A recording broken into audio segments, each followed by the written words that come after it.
सच्चे भक्त की नारद मुनि ने ली परीक्षा। पुराने समय में दो संत एक साथ रहते थे।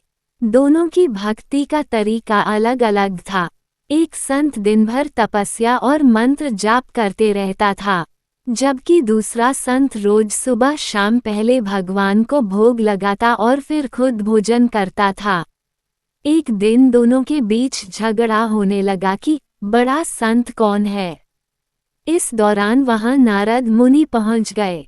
नारद ने दोनों संतों से पूछा कि किस बात के लिए लड़ाई कर रहे हैं। संतों ने बताया कि हम ये तय नहीं कर पा रहे हैं कि दोनों में बड़ा संत कौन है। नारद ने कहा कि ये तो छोटी सी बात है, इसका फैसला मैं कल कर दूंगा। अगले दिन नारद मुनि ने मंदिर में दोनों संतों की जगह के पास हीरे की एक एक अंगूठी रख दी। पहले तप करने वाला संत वहां पहुंचा। उसने एक अंगूठी देखी और चुपचाप उसे अपने आसन के नीचे छिपाकर मंत्र जाप करने लगा। कुछ देर में दूसरा संत भगवान को भोग लगाने पहुंचा। उसने भी हीरे की अंगूठी देखी, लेकिन उसने अंगूठी की ओर ध्यान नहीं दिया। भगवान को भोग लगाया और खाना खाने लगा। उसने अंगूठी नहीं उठाई। उसके मन में लालच नहीं जागा, क्योंकि उसे भरोसा था कि भगवान रोज उसके लिए खाने की व्यवस्था जरूर करेंगे।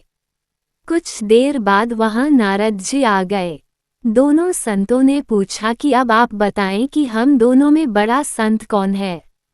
नारद ने तपस्या करने वाले संत को खड़े होने के लिए कहा। जैसे ही वह संत खड़ा हुआ तो उसके आसन के नीचे छिपी हुई अंगूठी दिख गई।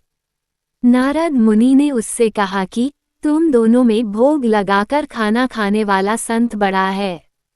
तपस्या करने वाले संत में चोरी करने की बुरी आदत है। उसने भक्ति के समय में भी चोरी करने से संकोच नहीं किया, जबकि भोग लगाने वाले संत ने अंगूठी की ओर ध्यान तक नहीं दिया। इस कारण वही संत बड़ा है।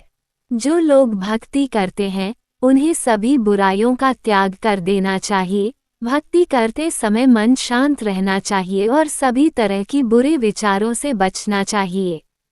जो लोग इस बात का ध्यान रखते हैं, उन्हें भगवान की कृपा मिलती है। तब तक सुनते रहिए।